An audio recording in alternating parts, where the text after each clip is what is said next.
Vamos orar ao Senhor.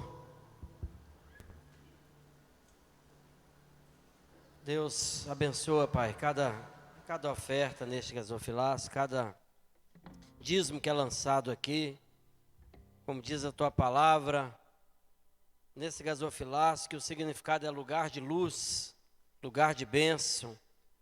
E o Senhor continua, Pai, recebendo aí no céu cada oferta nossa, cada dízimo entregue ao Senhor. Que o Senhor venha repreender o mal, o devorador. Que o Senhor venha abrir a janela do céu, venha nos abençoar.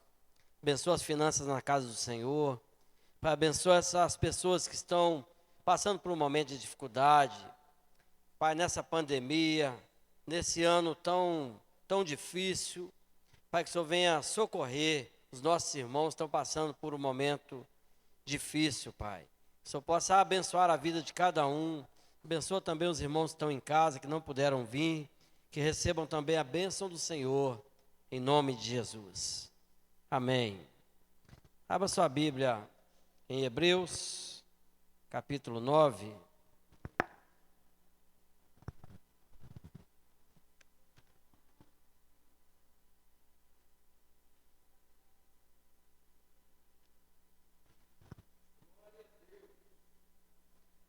Hebreus 9, não 6. Hebreus 6, versículo 9.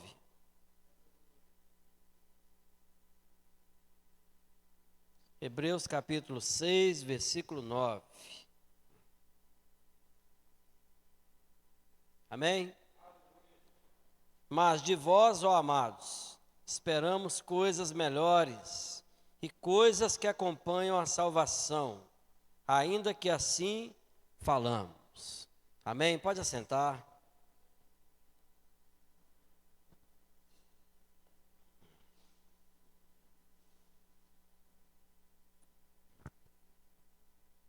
De vós, de nós, é esperado coisas melhores. Você sabia que Deus espera algo de nós? Do mesmo jeito que nós criamos expectativas com relação a Deus, você aceita Jesus como expectativa, você entra numa campanha com expectativa, você entra num propósito de oração como expectativa. E é normal, quando Malaquias 3,10 fala, faz prova de mim, você pode criar expectativa, Deus autoriza a gente a fazer isso. É muito normal e a gente deve criar expectativa com relação ao céu a nosso favor. Você tem expectativa de ser curado, de ser abençoado, de ter livramento, de ter bênção. Mas Deus também cria expectativa ao nosso respeito. E Ele fala que de nós espera algo. Coisas melhores. Tem gente que anda igual o ímpio mesmo. Fala igual o ímpio, se comporta igual o ímpio. A única diferença é que ele vai no culto e o outro não vai. E a diferença do cristão não é essa, quem vai no culto ou quem não vai no culto. Não é? A nossa diferença deve ser no nosso comportamento, na nossa maneira de viver, no nosso particular. E aqui fala coisas que acompanham a salvação. Primeiro, meu irmão, a gente não pode esquecer que a salvação é infinitamente maior do que qualquer outra bênção que a gente receber nessa vida. A nossa salvação é a nossa bênção principal, deve ser o nosso alvo. Quando eu converti, eu não pedia nada para Deus. Foi no momento que eu estava muito bem. E chegou um rapaz que me evangelizava, que sempre pregava para mim, que eu estudei a Bíblia 3 anos antes de converter. Eu estudava a Bíblia para combater os crentes, que ficavam me importunando. Aí eu falei, vou estudar a Bíblia para combater esse povo. Vou provar para eles que o céu não é deles, não. E fui estudando a Bíblia. Foi até eu converter. Porque é assim, quem lê Bíblia converte. Quem acredita na Bíblia converte. E aí, mas eu converti preocupado com a salvação. E ele me falou uma frase uma vez, que eu estava envolvido com a banda, tocando, viajando, e cada vez melhorando e progredindo mais, salário melhorando, as portas se abrindo, cada vez tocando com gente mais importante. Ele falou assim: olha, se hoje está difícil para você converter, amanhã vai estar mais. Hoje é o dia mais fácil. Ontem era mais fácil do que hoje. Hoje é o dia mais fácil de você converter. Se você não decide hoje, amanhã vai estar mais difícil, porque a fama vai te pegar, o glamour desse mundo está te pegando, e você está cada vez se enraizando mais. Eu falei: é verdade. E eu abri mão de um monte de coisa para aceitar Jesus. Eu falei: eu estou perdendo um monte de coisa que eu gosto de fazer e que eu estou envolvido, mas eu vou ganhar minha salvação, tá bom, eu estou fazendo um bom negócio. Esse era o meu pensamento. Mas eu não sabia que tinha coisas que acompanhavam a salvação. E tem um monte de coisa. Mas a salvação para mim já era o bastante. Eu ter Jesus na minha vida, eu ter o meu nome escrito no meu livro da vida, eu falei: não importa o que eu estou perdendo. Aí meu irmão me falou uma coisa nessa época, ele falou assim: olha, se para ser salvo fosse necessário eu ficar preso numa solitária, gotejando água em cima da minha cabeça, por todos os anos de vida terrena que eu tenho, apanhando todo dia, passando fome, dor, sofrimento a cada segundo, valeria a pena para ser salvo. E Deus não exige isso da gente. Isso também falou muito comigo, porque a eternidade é coisa muito séria. Deus já tinha vivido, não sei, milhares, bilhares, e sempre existiu antes de criar o homem. Deus já era satisfeito. Deus não estava à toa sem fazer nada. Ele decidiu criar o homem, mas ele fez o homem para ser eterno. Falou: vou fazer a minha imagem e semelhança. Sabe o que quer dizer isso? Vou fazer uma criatura para viver comigo pelo resto da eternidade. Para ser eterno é impossível, porque só Deus é eterno. Nós entramos para a eternidade, mas não somos eternos. Ser eterno é não ter começo e nem fim, só Deus. E a gente não consegue entender isso. Pode ter, eu já tentei. Você tenta, não entende. Como é que Deus não tem começo? Você não vai entender. Só quando receber o outro corpo glorificado, quando a gente chegar no céu, com outro corpo, com a outra mente, com a outra capacidade, a gente vai entender. Mas aqui não dá para entender. Agora, nós entramos para a eternidade. O que é isso? A gente teve começo, então não é eterno, mas não vai ter fim. Então entrou para a eternidade. Você já entrou para a eternidade. Eu já entrei para a eternidade. Acabou, está selado. E isso é predestinação. Porque ninguém pediu para nascer, Deus não consultou ninguém se queria nascer, Ele predestinou, Ele escolheu. Falou: você vai vir à existência, eu quero você, eu tenho um plano na sua vida. Agora, você não teve direito de escolher se vinha ou se não vinha, e nem tem direito de escolher se você quer acabar ou se você quer continuar eterno. Querendo ou não, você vai viver eternamente. Querendo ou não, daqui 1 milhão de anos você vai estar existindo consciente em algum lugar. Querendo ou não, daqui 100 milhões de anos você vai estar existindo em algum lugar. Nasceu, já era, nunca mais morre. Pastor, mas tem a morte? Não. Tem a primeira morte, morre o corpo. Mas você que está nesse corpo, que é a alma, nunca mais vai deixar de existir. Aí é chamado, quem vai para o inferno é condenado, de morte eterna. Ficar eternamente no estado de morte, sofrimento. Mas vai estar consciente. E vida eterna, eternamente no estado de vida ao lado de Cristo. Isso foi mostrado em Apocalipse capítulo 21, o anjo mostrou para João a Nova Jerusalém, aonde Jesus falou: na casa de meu pai há muitas moradas. É para onde a gente vai. Aqui é a introdução de vida, aqui é a prova de vida. Aqui é simplesmente uma prova de vida. Então nós precisamos, meu irmão, entender que a salvação é a nossa maior vitória. Jesus veio conquistar um monte de coisa por nós. A saúde, tem direito de ser curado, ser abençoado, ser restaurado, a bênção na família, mas Ele veio principalmente conquistar a nossa salvação. A salvação ainda não existia de forma definitiva. A bagunça que Adão fez lá atrás com Eva não tinha sido consertada. Deus arrumou uma medida provisória, um paliativo. Não é gambiarra, não, é medida provisória. Deus mandava sacrificar o animal. Falou, sacrifica o animal, isso aí é figura, está apontando para Cristo. Eu vou aceitar. Quando sacrificar o animal, quando pedir perdão, quando viver na fidelidade, eu vou aceitar esse sacrifício como medida provisória, até que venha o cordeiro que foi anunciado lá em Gênesis, até que venha o cordeiro que tira o pecado do mundo, e essas pessoas que morreram nesse período, eu vou criar um lugar para guardar que chamará Ceia de Abraão. Então eles vão ficar ali esperando. Já está salvo? Não. Já está salvo? Bode, do carneiro, do cordeiro, não paga. Só vai segurar você ali. Vai pagar o juro da dívida. Mas a dívida continua. Já viu quando alguém está devendo alguém, não tem dinheiro para pagar? Fala, ó, você está me devendo tanto. Então fala, paga o juro, eu espero mais um pouco. Aí paga o juro. Aí vai lá no banco, eu não tenho direito não. Então você paga o juro e renegocia, joga mais para frente. Paga o juro. Aí vai e vai jogando a dívida para frente. Aí paga o juro e espera mais um pouco. Aí chega alguém e fala assim, vem cá, vai lá e liquida essa dívida. Aí liquidou, acabou. Aí Jesus fala assim, e eu cravei a cédula que era contra você, eu paguei a dívida. Aí aquele povo que estava no seio de Abraão, todos foram levados.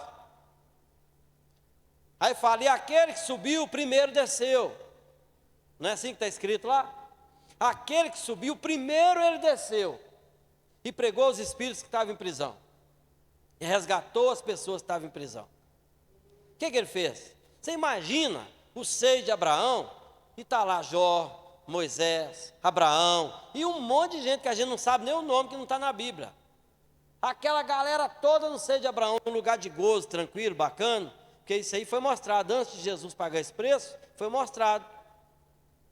Não naquela parábola alegórica, mas naquela história verídica, que o rico morreu e não tinha salvação. E morreu Lázaro, que era salvo, justo, o homem que aguardava o Messias, que cria na palavra. E aí o texto diz que o rico viu Lázaro lá no seio de Abraão, bem. Falou, manda ele molhar o dedo, molhar minha língua, minha boca, eu estou aqui em tormento. Ele já estava no lugar de sofrimento. Só aí, meu irmão, a gente já sabe que esse negócio do sono da alma é conversa fiada. Morreu hoje, se é salvo, já está no gozo. Morreu hoje, se é condenado, já está sofrendo, porque o rico já estava sofrendo. E o outro já estava no gozo. É imediato, depois vai receber a sentença no julgamento final. Mas hoje, ou já está no gozo, ou já está no sofrimento. Aí, a gente vê que só existem 2 lugares para a gente passar a eternidade. Não tem nada desse negócio de segunda chance, de purgatório, de não sei o quê. Deus fez esse lugar provisório até que Jesus viesse e pagasse o preço total e nos levou e nos levará para morar com Ele. Levou todos aqueles que já estavam lá. Que o seu nome esteja escrito no livro da vida. Quantas pessoas perdendo a salvação por pouca coisa? Quantas pessoas perdendo essa bênção tão grande por pouca coisa e brincando com a salvação, não é? Brincando com a salvação. E aí fala, eu espero de vocês coisas melhores, coisas que acompanham a salvação. Meu irmão, tem coisas que acompanham a salvação e nós temos direito de viver elas. A salvação é quando eu partir. A salvação é quando esse corpo cair. A cunhada da Adriana, casada com o irmão dela,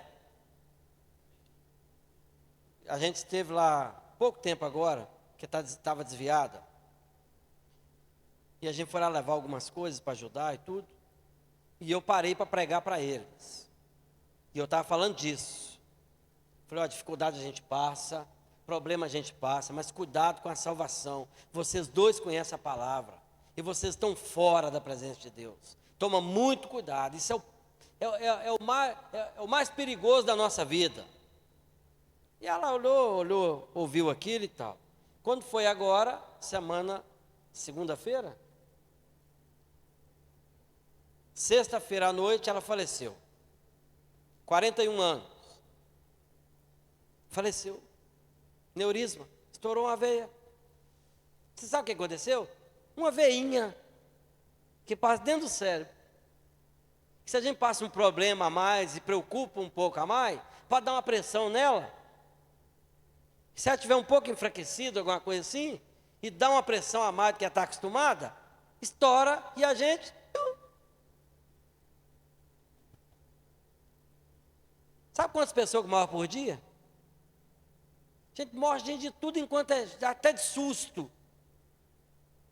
Então, para a gente acertar com Deus, basta estar vivo. E daqui a pouco você está indo, eu estou indo também. A diferença entre um e outro é muito pouca. 10 anos a mais, a menos, 20 anos, 30 anos, 40 anos. Que diferença faz isso para a eternidade? Nada. O problema é que daqui a pouco a gente está acertando as contas com Deus. E enquanto a gente está aqui, enquanto Deus está permitindo que a gente respire mais um pouco, que a gente durma mais uma noite de sono, que a gente acorde mais uma manhã e veja o sol brilhar, enquanto está aqui, meu irmão, existem coisas que acompanham a salvação. E se você não vive as coisas que acompanham a salvação, como é que você vai ter certeza que você tem a salvação de fato? Você sabe o que é coisa que acompanha a salvação? É como se fosse brinde. A gente tem que enxergar como brinde, não é? A Bíblia fala, buscai primeiro o reino de Deus e a sua justiça, e as outras coisas serão acrescentadas. Essas coisas são as coisas que acompanham a salvação. Buscar primeiro o reino de Deus, é o reino de Deus, é o reinado dentro da minha vida, é a salvação. E as outras coisas, as coisas que acompanham a salvação vão te alcançar. Sempre assim. Mas a gente vê que a igreja inverteu tanto isso, que estão assim, buscai primeiro as outras coisas, para ver se a salvação é acrescentada na sua vida. Então hoje você vê a igreja empenhando, investindo em materiais, em eventos, em campanhas, em gente, em trabalho, em banda, em tudo, para anunciar uma melhora de vida, um bem-estar, não é? Para anunciar saúde, dinheiro, riqueza, e a salvação, o principal não se fala. Quando fala que as coisas que acompanham a salvação, é a mesma coisa quando você vai comprar um produto, é aquilo que vem acompanhando, não é? Compra uma bateria na Serenata e ganha um par de baqueta, né? A baqueta acompanha a bateria, não é assim? Aí a agência de carro, adquira seu carro aqui, nós estamos na promoção, crédito aprovado rapidinho e ganha um tanque cheio. O tanque cheio é o quê? É um brinde, é a coisa que acompanha. O que vale mais, o carro ou o tanque cheio? Claro que é o carro, senão eles não dariam um tanque cheio. O que vale mais, a bateria ou a baqueta? É claro que é a bateria, não é? Eu vi uma promoção do loteamento que está saindo aí, né? Foi até a Vanessa que mandou para mim. Loteamento assim, assim, assim, ganha o projeto da sua casa. Qual que é mais caro, o lote ou o projeto da casa? Então é o brinde. Então sempre as coisas que acompanham são bem menores. Então a gente não pode supervalorizar as coisas que acompanham a salvação, mas não podemos desprezar que elas existem. É igual aquela história que eu contei aqui da viagem do navio. Isso acontece na nossa vida. O cara tinha que viajar, acho que a viagem era 3 ou 4 dias de navio. Aí quanto que é a passagem? A passagem é tanto, era caro. Ele juntou e tentou, falou, tem que juntar o dinheiro da passagem mais um pouquinho, porque sempre que a gente viaja, leva um dinheirinho a mais para fazer um lanchinho e tal. Ele só conseguiu da passagem. Aí ele levou uns pãozinhos e tinha um bebedouro lá. Aí no primeiro dia comeu pão, tomou água. Aí ele via lá do vidro assim lá dentro, o pessoal na mesa, que café da manhã. Imagina, ali tinha salgadinho, tinha bolo, tinha fruta, tinha suco, tinha vitamina, café, leite, né? queijo, misto, tudo pronto. Falei, se eu tivesse dinheiro.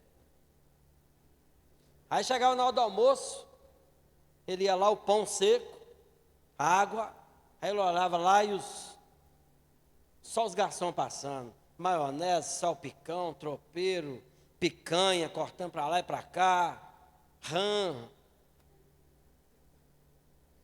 Ué, de tudo, búfalo. De tarde, café da tarde. Oh, meu Deus. Aí, segundo dia, terceiro dia, quando chegou no último dia, o pão já estava esfarelando, não dava mais não. O último pedacinho, ele já não aguentava mais, estava desfalecendo, falou assim, perdi a vergonha, a fome faz a gente perder a vergonha. Aí chegou lá no cara da portaria e falou, meu amigo, eu tive dinheiro só da passagem, 4 dias já aqui, e eu sei que sobra alguma coisa aí, sobra alguma coisa limpinha aí, faz um pratinho para mim. Você tem condição de fazer isso não? Que o negócio agravou aqui demais, eu estou debilitado. Falei, rapaz, você não tomou café da manhã não? Falei, não. Você não almoçou não? Não. Mas por quê? Não, meu dinheiro só deu para passagem. Falei, rapaz, o preço da passagem estava incluído tudo. A passagem incluindo isso tudo. Falei, mas era. Você tinha direito e não usufruiu. Muita gente, quando chegar no céu, vai chegar, Senhor, lá eu sofri, eu fiz isso, mas por quê? Eu paguei, foi a salvação junto com a sua vitória total. Eu paguei, foi tudo. Por que você não viveu? Por que você não creu? Por que você não me obedeceu? Por que você não fez do jeito que eu falei? Por que você não procurou saber? Você sabe por quê, meu irmão? Direito não reivindicado é direito não existente. Eu estava conversando com o secretário de obras de Bicas, e ele falou assim comigo, olha, morador de Bicas tem isenção de IPTU. Eu falei assim, mas eu vejo cobrando IPTU em Bicas. Ele falou, cobra, mas é isento. Eu falei, não, mas como é que cobra, mas é isento? Ele falou, não, para quem tem um imóvel só, e ele mora nesse imóvel, ele tem direito da isenção do IPTU e não pagar nada. Agora, se ele tem 10 imóveis, ele vai ter isenção do que ele mora e vai pagar IPTU dos outros 9. Se ele tem 3, ele tem isenção do que ele mora e paga dos outros 2. Falei, então tem um tanto de gente morando em Bicas, pagando IPTU. Ele falou assim, eu falei, mas como que isenta? Ele falou, você tem que vir cá e pedir. Você tem que vir cá e informar. Falou, olha, eu só tenho esse imóvel, eu moro nele, eu quero isenção do IPTU. Eu falei, 10 minutos está isentado, mas tem que vir cá e reivindicar. Eu falei, gente, igual na Bíblia. Eu tenho direito de um monte de coisa, mas eu tenho que ir lá e pedir para Deus. Eu tenho que ir lá e falar com Ele. Eu tenho que abrir a minha boca. Eu tenho que fazer menção. Que você tem um tanto de direito. Você tem direito de mandar o diabo embora de sua casa. Jesus já pagou esse preço, você já foi vencido. Mas se você não abre a boca e não manda, ele vai ficar lá. Você tem direito de repreender ele. Mas se você deixa, mas eu tenho Jesus na minha vida, no automático não vai funcionar nada. No automático não funciona nada. Você tem que ir lá e pedir e abrir a boca. Por isso que Deus chamou o profeta e falou com ele, está vendo os ossos secos? Pode ressuscitar? Pode acontecer um milagre? O senhor sabe. Então profetiza, abra a boca, reivindica, abra a boca e fala. Declara a vitória. Por isso, meu irmão, que os tímidos não herdarão o reino do céu, porque além da salvação que perde, não vai herdar as coisas que acompanham a salvação. Você sabe o que é tímido? Não está falando daquela personalidade que a pessoa nasce, não, de ter medo de falar em público. Tímido é aquele que se intimida. Podia abrir a boca e falar assim, em nome de Jesus, aqui a minha casa é abençoada. Ele intimida e não fala. Ele intimida e não declara. Ele intimida e não busca. Então você tem que buscar, porque aquele que busca, encontra. Aquele que bate, abre. Aquele que clama, recebe. Mas tem que bater, tem que buscar, tem que clamar. É necessário. E algumas coisas que acompanham a salvação, a gente vê uma delas, a gente vê em Salmo 35, 27. Cantem e alegrem-se os que amam a minha justiça e digam continuamente, o Senhor que ama a prosperidade do seu servo seja engrandecido. Sabe o que está falando? Cantem alegre e digam: o Senhor que ama a prosperidade do seu povo seja engrandecido. Sabe o que está falando? Deus ama a prosperidade do seu povo. Deus não tem prazer de ver o servo dele mendigando pão. Deus não tem prazer de ver o servo dele aí com o nome sujo, que não dá conta de pagar sua conta. Não é honrado, não consegue honrar com seus compromissos. Deus não tem prazer nisso não. Deus tem prazer de ver a prosperidade do seu filho, de ver a vitória do seu filho, ver o progresso do seu filho.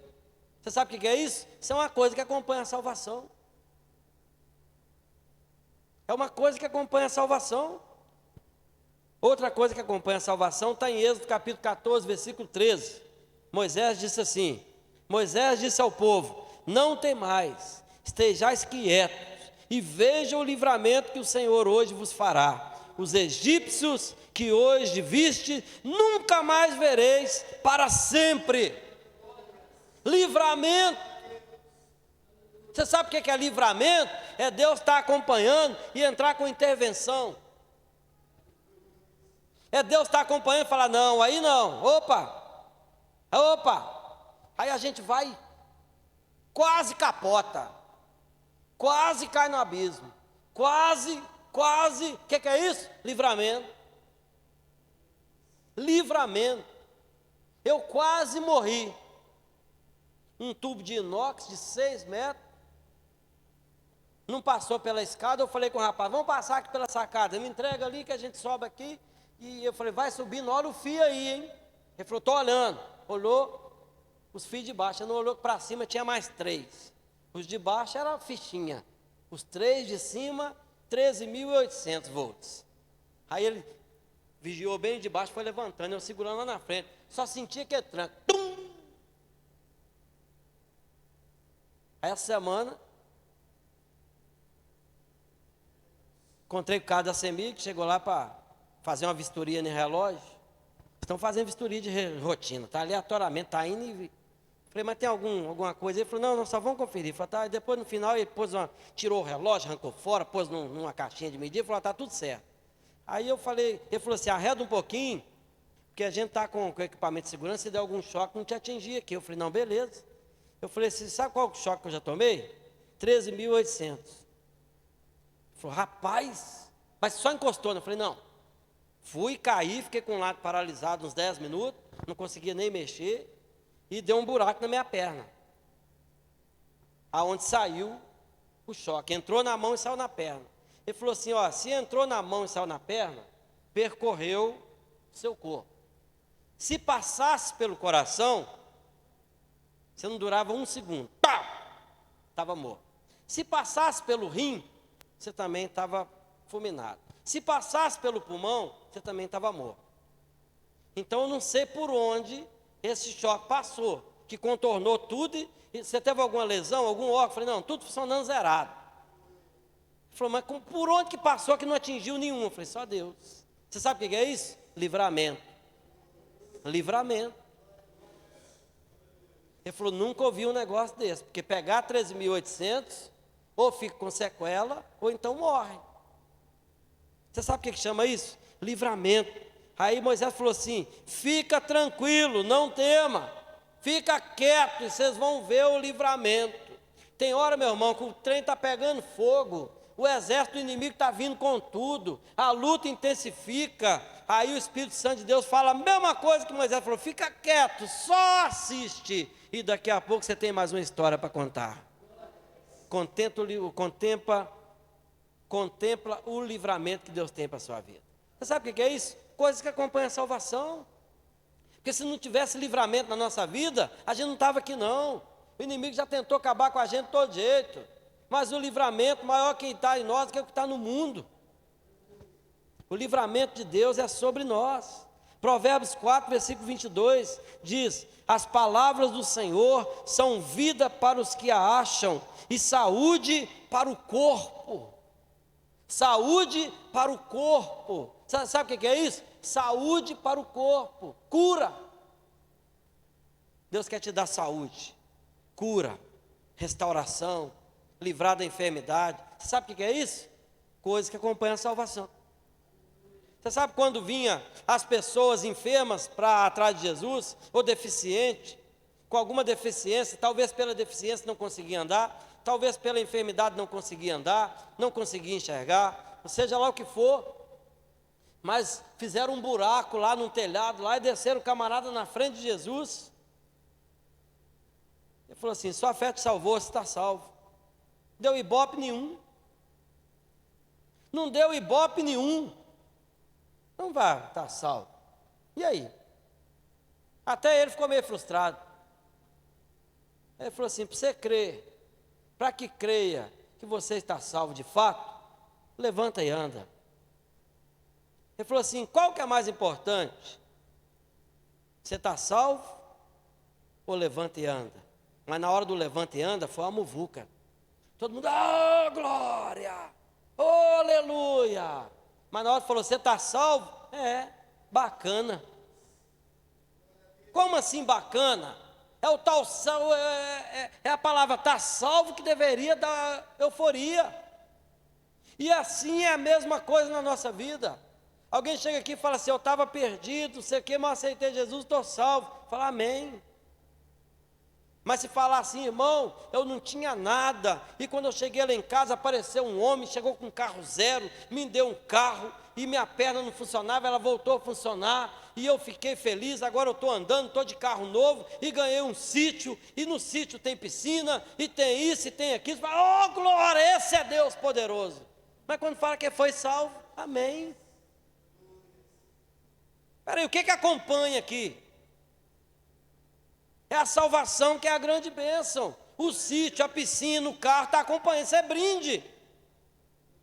Era para a gente se alegrar muito mais pelo fato de ter o nome escrito no livro da vida, do que quando Deus me dá uma bênção, quando eu faço uma venda, quando eu ganho dinheiro, quando eu consigo trocar de carro. Pega um carro zero hoje, daqui 5 anos ele já está velho. Eu acho que já não está precisando empurrar. Mas a salvação não. A salvação é a maior bênção que a gente pode receber na nossa vida. Lucas capítulo 12, versículo 20. Deus lhe disse: louco, esta noite te pedirão a tua alma. O camarada andava só pensando coisa aqui da terra.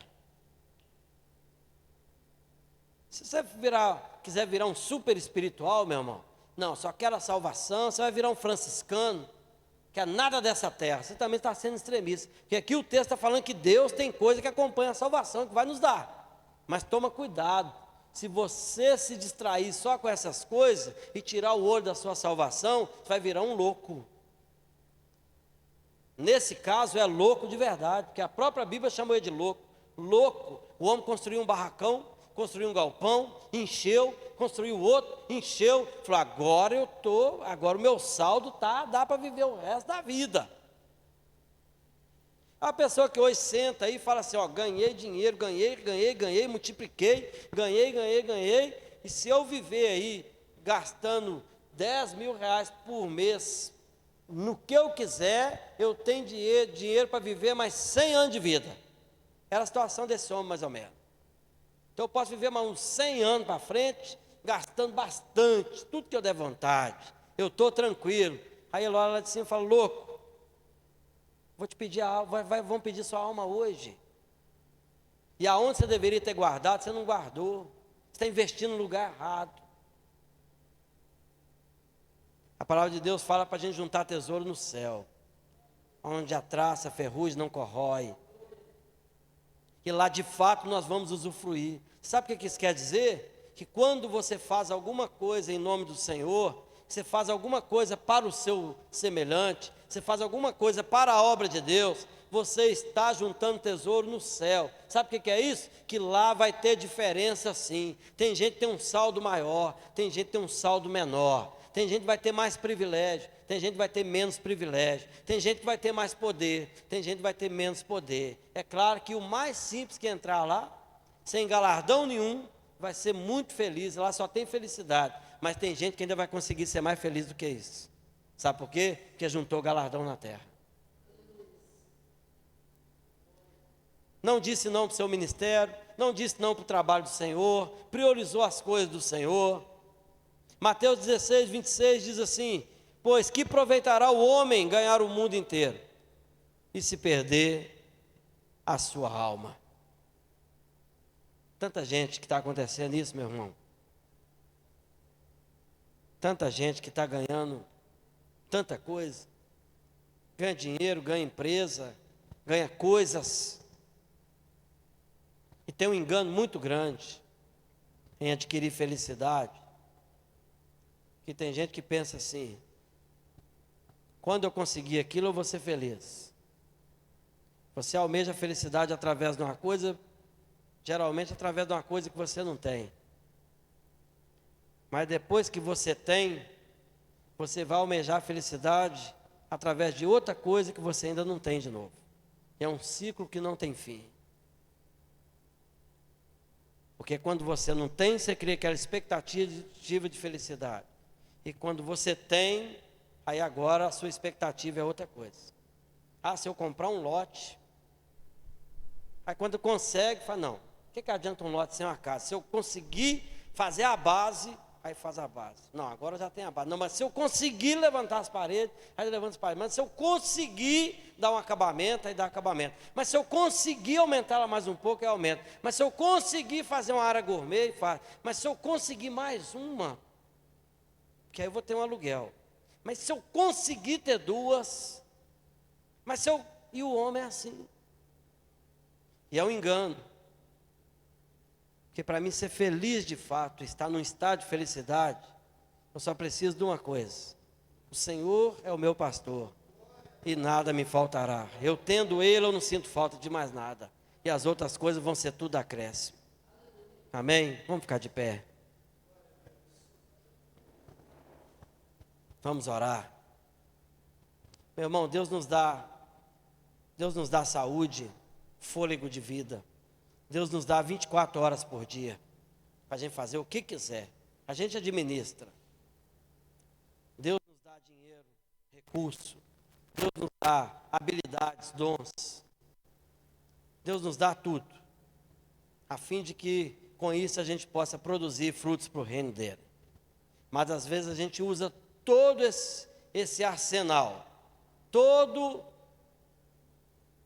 todas essas armas, para adquirir alguma coisa para nós, para nossa satisfação, e a gente às vezes é enganado pelo inimigo, só querendo coisas, e sobra um restinho para Deus, sobra um momentozinho, 2 horas por semana para Deus, e às vezes a gente está fazendo tudo errado, não está entendendo nada, e mesmo assim pela misericórdia dele, ele nos sustenta, para que você venha fazer os próximos anos de vida, ainda o tempo que ainda te falta de fôlego de vida, os mais produtivos para a glória do Senhor.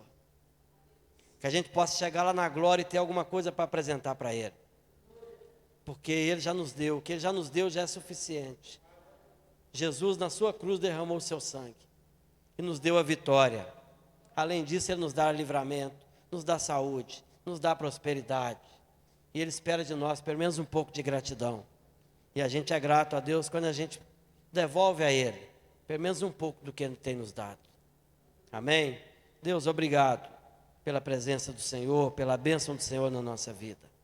Ó Deus, que a gente possa viver as coisas que acompanham a salvação, mas que possa entender que são coisas que acompanham como brinde, mas que a salvação é a maior bênção na nossa vida. Nós possamos manter nossas vestes alvas como a neve, brancas, ó Pai. Toda mancha na nossa vestidura seja lavada pelo sangue do Cordeiro. Abençoa a nossa vida, renova a nossa mente, que a nossa mente seja a mente de Cristo, que nós nunca venhamos tirar a nossa atenção do Senhor, que é o nosso alvo. Nos dá a tua bênção, Pai. Nos leve em paz para os nossos lares, debaixo das poderosas mãos do Senhor, e nos dá um restante de semana abençoado. Abençoa o culto de sábado, o culto do grupo de dança da nossa igreja, que seja um culto abençoado, cheio da tua presença, que a igreja esteja aqui presente para adorar o Senhor, em gratidão ao Senhor. Ó Pai, que o Senhor receba o melhor louvor, a melhor adoração neste lugar, em nome de Jesus. Que o amor de Deus Pai, a graça do nosso Senhor e Salvador Jesus Cristo e as consolações eternas do Espírito Santo do Senhor seja com todos nós, em nome de Jesus. Amém.